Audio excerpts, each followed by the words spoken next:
Yeah guys, panapa nhasi nenyaya yemurume wamuri kuona uyu ari kukwenya musoro uyu achiti iye akadonhera mvura mushure mekunge adhakwa ari muchikepe ndobva anosvika achiwira pamusoro pengwena kana kuti pegarwe. Adaro seizvozvo handizivi kuti akazobuda sei kana kuti akazorarama sei, saka ndoda kuti muone vhidhiyo iyi achitsanangura kuti zvakafamba sei kuti iye azokwanisa kuva paarapa achititsanangurira nyaya yacho, because achi something chiri easy kuti wobva wadonhera mumvura mune ngwena wotadza kudyiwa nengwena kana kufira mumvura macho.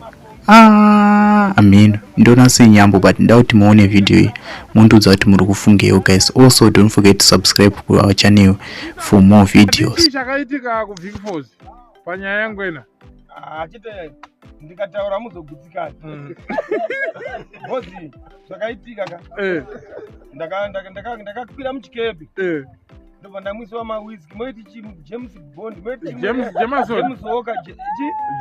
Jameson iroro ndobva ndadhakwa ndobva ndawira mumvura ndakawira pamusoro pengwena garwe ndobva ndabata nzeve dzengwena akabva dzavhomokaso ngwena nekutya yakati mapombi baba ichati mumvura ndobva ndatanga kukotamira ndakatanga ndichakadai pakunonakidzwa mbva ndadai kuita motobhaiki chaiko uchiita kuti pakuzobuda manje ndaishandisa nzeve dziya ukangotodza nzeve 1 inokonera kune nzeve iyoyo patonzera nzeve 1 inokonera kune nzeve iyoyo keda kudai tatatu panzeni kwena ndakashamisa 2 hours ndakafenda ndakaita 2 hours ndakafenda. Rakeda toni nyako ndati wakabatwa demba rakaribatwa meters demba matemba atoteka msoka kuiya vaipi koi amfesuka ai wanzirudzwe matemba anokunika kuti unoti aibvaka unoona kuti arisa one side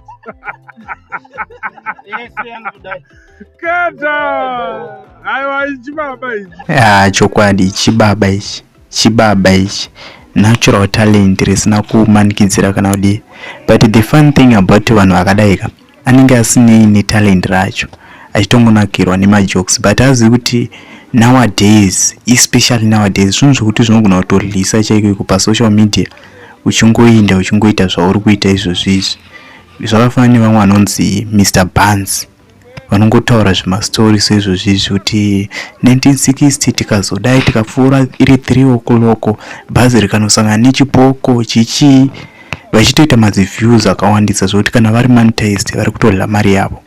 Saka this guy is very talented and wow, I love the story. Ndatora ndichifunga kuti iyi story yechokwadi ndichitorwadza kuti munhu akadonhera mvura pamusoro pegarwe, but ndazoona kuti aiwa vakomana vemacomedy, but his comedy is on another level. What do you think guys about this guy? Tell me what you think.